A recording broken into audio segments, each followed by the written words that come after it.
Welcome back to Learning with a Difference. News headlines in English for 2nd September. And first of all, national news.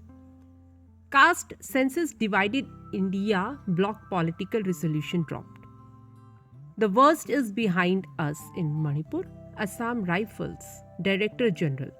Karnataka High Court disqualified H.D. Devgowda's grandson as Lok Sabha MP.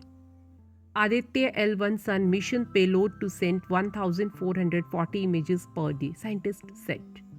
93% of rupees 2000 notes in circulation have been returned to banks, RBI.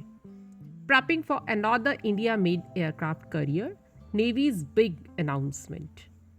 India suggested G20 nations to cooperate to deal with fugitive economic offenders.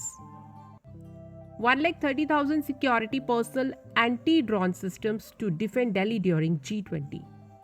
Darjeeling tea, Howrah's handmade jewelry under Centre's export promotion plan.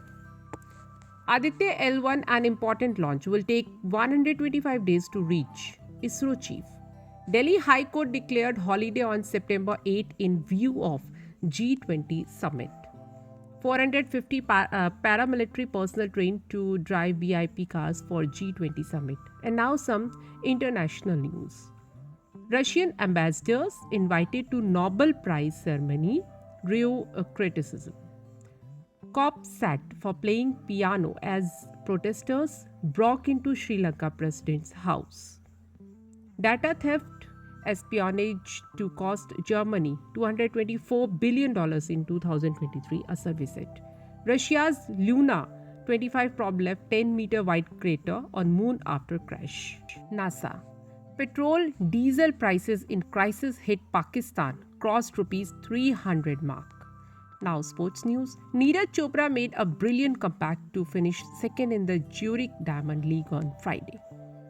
Shubman Gill achieved a score of 18.7 on the yo-yo test, while Virat Kohli managed 17.2. Mahika Gaur, having played 19 T20 international for United Arab Emirates, made her debut for England against Sri Lanka at the age of 18. And Manchester City swoop for Matthew Nunes. Sell Cole Palmer to Chelsea on deadline day. Now business-related news. 93% of rupees 2000 notes in circulation have been returned to banks, RBI. Centre launch GST reward scheme in 6 states and union territories. Stocks of most Adani Group rose as markets shrug off OCCRP allegations. Global agency Moody's raised India's growth forecast to 6.7% for 2023. Science-related news. Chandrayaan 3 detected sulfur, other elements on Moon. Chandrayaan 3's Pragyan rover recorded natural event on Moon's south pole. And that's all in news. Thank you.